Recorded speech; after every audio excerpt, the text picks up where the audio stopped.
Gabriel Martinez-Gros. Bonjour. Donc, vous enseignez l'islam médiéval à l'Université de Nanterre. C'est ça. Et vous êtes spécialiste de Ibn Khaldoun, qui a développé une théorie des empires très particulière et que vous exposez dans un ouvrage tout à fait remarquable que j'ai découvert à sa parution il y a 2 ans. Alors, c'est La brève histoire des empires. Ça, c'est un ouvrage corrosif et stimulant pour l'esprit. Vous avez donc développé cette théorie d'Ibn Khaldoun sur les empires. Voilà. Pouvez-vous nous dire qui est Ibn Khaldoun ? Ibn Khaldoun naît à Tunis en 1332. Il naît d'une vieille famille d'origine andalouse qui était établie dans la péninsule ibérique depuis la conquête arabe de la péninsule ibérique pratiquement depuis le 8e siècle. Et qui en avait été chassé par la reconquête chrétienne. Ses parents quittent Séville, ses ancêtres plus exactement, ses arrière-grands-parents quittent Séville en 1246, 2 ans avant que la ville ne tombe en 1248 entre les mains du roi de Castille, et ses ancêtres exilés s'établissent à Tunis. C'est donc à Tunis qu'il naît. Il y a peu à raconter en fait de sa vie, bien qu'il l'ait lui-même conté dans une assez longue autobiographie, mais cette autobiographie est en partie destinée à vérifier sa théorie. Disons qu'il appartient à une très grande et vieille famille, décimé comme tout le milieu andalou et comme tout le milieu urbain par la peste qui éclate à Tunis quand il a 16 ans seulement, en 1348. Il se met ensuite au service très jeune des pouvoirs du Maghreb, et pendant 25 ans, il mène une carrière de haut fonctionnaire, voire même de vizir, c'est-à-dire de premier ministre, de principauté, il est vrai, souvent assez réduite, comme celle de Bougie, celle de Constantine, ou plus importante, celle de Tlemcen, et surtout celle de Fès, qui était la principale royauté de l'Afrique du Nord. Et puis, à 45 ans, il décide de rompre avec ce système politique dont il lui paraît qu'il n'a pas de sens, d'autant moins de sens qu'il n'a pas le pouvoir réel. Lui, andalou, n'a pas le pouvoir des armes. Or, le pouvoir réel, c'est d'abord, et c'est ce qu'il dira longuement dans sa théorie, le pouvoir des armes. Donc il décide de rompre, et en quelques mois, dit-il, lui apparaît la totalité du mécanisme complexe de ce qu'est la politique, de ce qu'est le pouvoir, et donc de ce qu'est l'Empire, dans l'histoire du monde islamique. Il écrit une histoire universelle selon ses principes pendant 4 à 5 ans. En 1378, il a fini sa tâche, il se rend dans sa ville natale, Tunis, pour l'enseigner. Il a décidé de devenir un enseignant. Malheureusement, il trouve à Tunis beaucoup de rivalités, peu d'étudiants. Il décide que Tunis n'est pas une ville assez grande pour l'immensité de son génie, il était d'un orgueil incommensurable, et il décide donc de gagner le Caire, c'est-à-dire la plus grande ville du monde islamique de son temps, probablement encore, malgré les pestes, 300 ou 350 000 habitants, c'est beaucoup, c'est 1,5 fois plus que Paris à la même époque, et donc il va passer les 24 dernières années de sa vie au Caire, une vie qui est malheureusement rythmée par, au Caire comme à Tunis, par les épidémies de peste et les difficultés politiques. Le dernier grand événement de sa vie qui représente un quart de son autobiographie, c'est dire l'importance qu'il accorde à cet événement, c'est la rencontre en 1401, il a 69 de nos années solaires, un peu plus même de ses années lunaires, dans lesquelles il comptait lui-même le temps de sa vie. Il rencontre Tamerlan, le grand conquérant, le grand massacreur, le grand fléau de l'islam, et il en tire à la fois une peur immense, il faut bien le dire, et l'impression, le frisson d'avoir frôlé l'histoire, la grande histoire, car en effet le fondateur d'empire par excellence, celui dont il a décrit sa vie durant les caractères principaux, ce grand fondateur d'empire, il vient de l'avoir en face de lui, avec Tamerlan, et il meurt quelques mois après Tamerlan, en mars 1406 au Caire. Tamerlan s'est éteint quelques mois auparavant, mais dans sa capitale de Samarcande, en Asie centrale. Et quand Ibn Khaldoun rencontre Tamerlan, il a déjà ébauché sa théorie de l'histoire universelle. Que nous dit cette théorie alors? Alors, que nous dit cette théorie? Elle est tout à fait étonnante, il faut bien le dire, pour une théorie du XIVe siècle, parce que je crois que la base de cette théorie est économique. Et c'est probablement la première théorie d'économie politique de l'histoire humaine. L'idée, c'est que la société agraire, telle que toutes les sociétés humaines le sont, depuis la fin du néolithique, depuis les origines de l'histoire, 3000 ans avant notre ère environ, ces sociétés agraires ne présentent pas de progrès visible, perceptible à vue d'œil. C'est-à-dire que le progrès de la population et par conséquent le progrès de l'économie, dont on peut penser qu'il est à peu près parallèle à celui de la population, est extrêmement faible et extrêmement long. En gros, dans une période de prospérité, il faut à l'humanité entre 400 et 500 ans pour que la population et donc la richesse mondiale double. Et donc, si on veut accélérer ce rythme qui est imperceptible, il faut le faire artificiellement par le biais d'un mécanisme unique, Ibn Khaldoun n'en voit pas d'autre, qui s'appelle l'impôt. C'est-à-dire que l'État sert d'abord à accroître la richesse de ses peuples et la prospérité de ses populations. En effet, par le biais de l'impôt, qu'il lève de façon autoritaire sur ces populations, l'État constitue la ville, la capitale, c'est le point absolument précisément capital chez Ibn Khaldoun, la ville, la capitale. Et dans la ville, l'accumulation de la richesse et l'accumulation des hommes, des ressources humaines, permet ce qu'Ibn Khaldoun appelle la multiplication ou la diversification des métiers, c'est-à-dire ce que nous appellerions, nous, des gains de productivité. Pour le dire en termes plus simples, dans les campagnes telles que Ibn Khaldoun les avait connues, tout le monde fabrique ses propres outils en bois.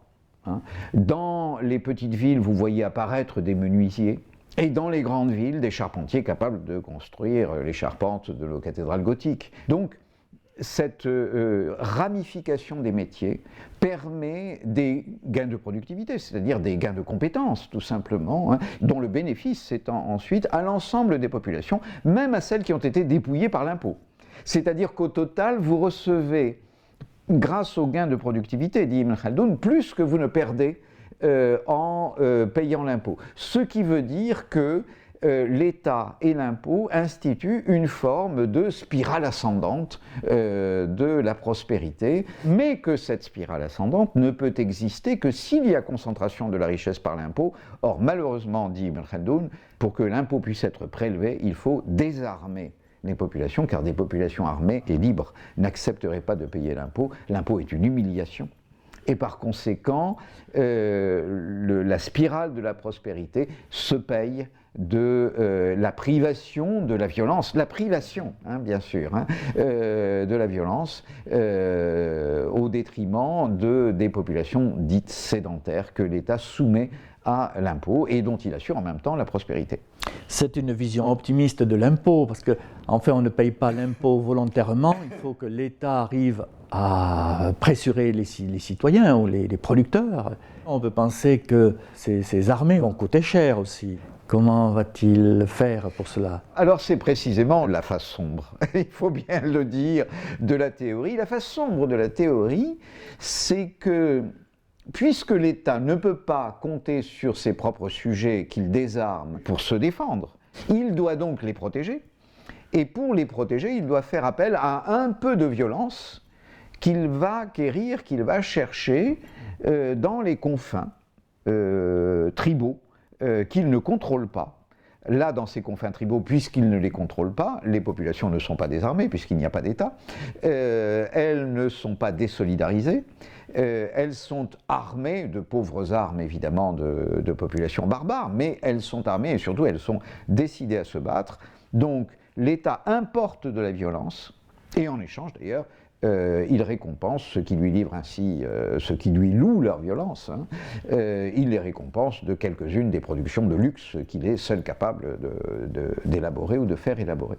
La conclusion, c'est que ces groupes minoritaires dans la population générale, ces groupes ethniquement différents de la masse de la population productive, et en charge de la violence, c'est-à-dire des fonctions de police et des fonctions militaires, prennent inévitablement et tôt ou tard le pouvoir. Évidemment, puisqu'ils ont les armes.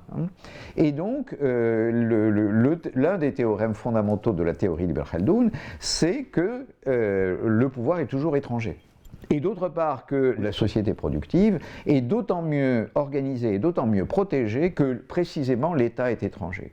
C'est-à-dire que pour Ibn Khaldoun, le début de la civilisation, c'est cette première ramification des métiers, cette première division du travail, qui est la division du travail entre une immense majorité qui est adonnée aux activités productives, y compris à la production intellectuelle, bien entendu, ça va de soi, et d'autre part, une infime minorité qui est en charge des fonctions de violence et qui est étrangère. Ce système que vous décrivez est incompatible avec la démocratie, il est incompatible aussi avec la liberté des citoyens. Est-il pour autant viable ? C'est une grande question que ne se pose pas Ibn Khaldoun, parce que pour lui, il y a un seul moyen d'échapper à la barbarie originelle de l'humanité, à la barbarie tribale, c'est l'État. Et l'État signifie l'impôt, et donc le processus que je vous ai dit. Ce qui est intéressant, c'est que nous pouvons poser la question.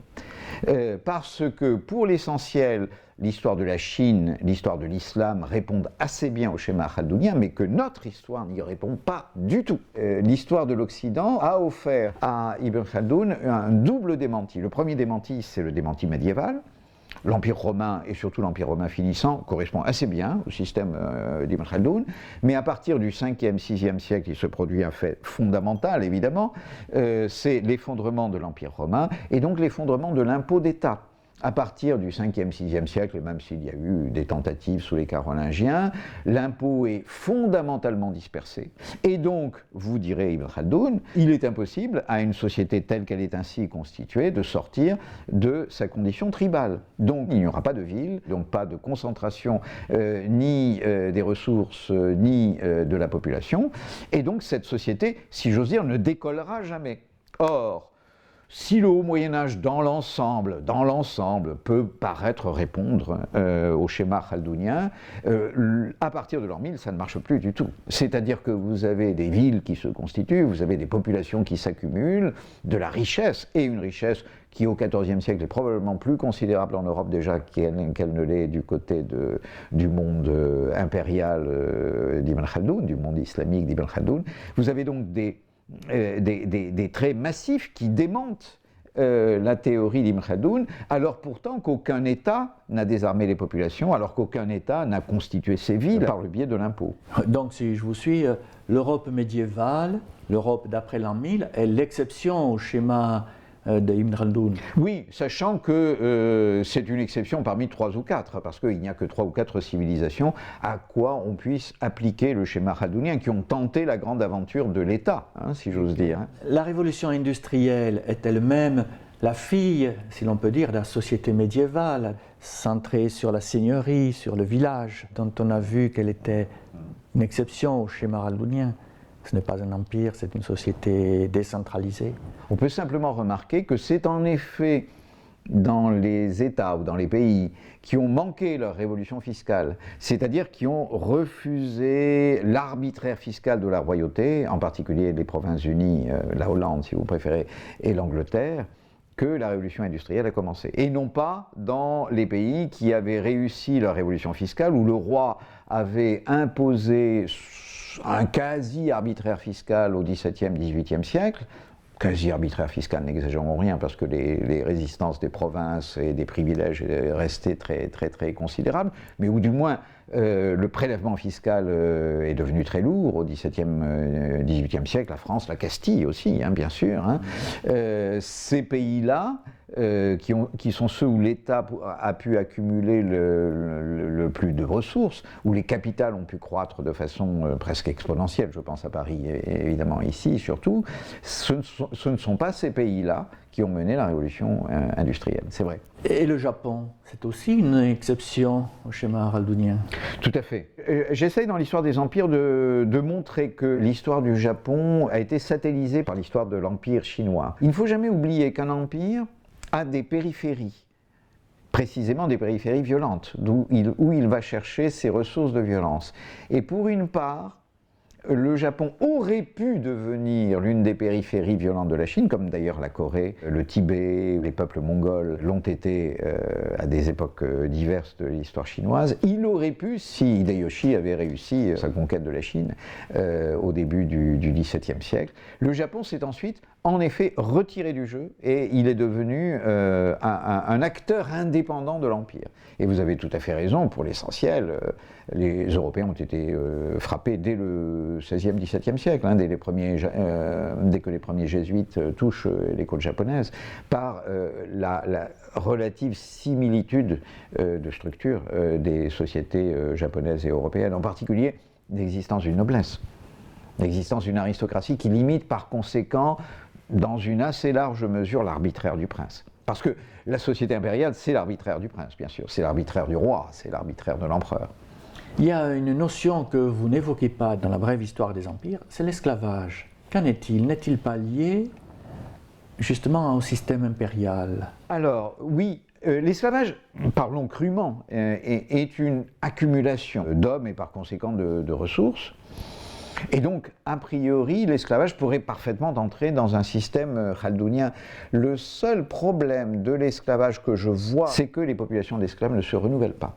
Jusqu'au XIXe siècle américain, c'est une ressource qu'il faut constamment renouveler, et donc l'esclavage ressemble à un gaspillage, tout simplement. C'est-à-dire que ce sont des gens que vous tirez d'un milieu naturel, certes, d'un milieu qui n'est pas le vôtre, la plupart du temps, hein, puisque l'islam pratique et même probablement a inventé la traite, c'est-à-dire le commerce des esclaves, en particulier avec l'Afrique, mais qui vous servent pendant une génération, après quoi ils disparaissent et il faut aller en chercher d'autres parce qu'ils ne se renouvellent pas. Enfin, je veux dire que le taux de fécondité des populations serviles est inférieur au taux de renouvellement, au taux de reproduction des générations. Et donc il faut constamment réalimenter les populations d'esclaves. En gros, l'esclavage est une très mauvaise affaire économique et on peut penser que les raisons véritables de l'esclavage sont ailleurs que dans la rationalité économique, comme le dit d'ailleurs Humboldt dans sa fameuse enquête à la fin du XVIIIe, au début du XIXe siècle sur l'esclavage des pays hispaniques d'Amérique. Oui. Merci Gabriel Martinez-Gros. Dans une deuxième séquence, je vous propose de revenir sur l'exception au modèle impérial que vous nous avez présenté, au système impérial d'Ibn Khaldoun. Je vais parler de l'Europe, de nos États-nations, et puis ce que nous sommes en train de devenir peut-être. Volontiers, nous verrons ça, très volontiers.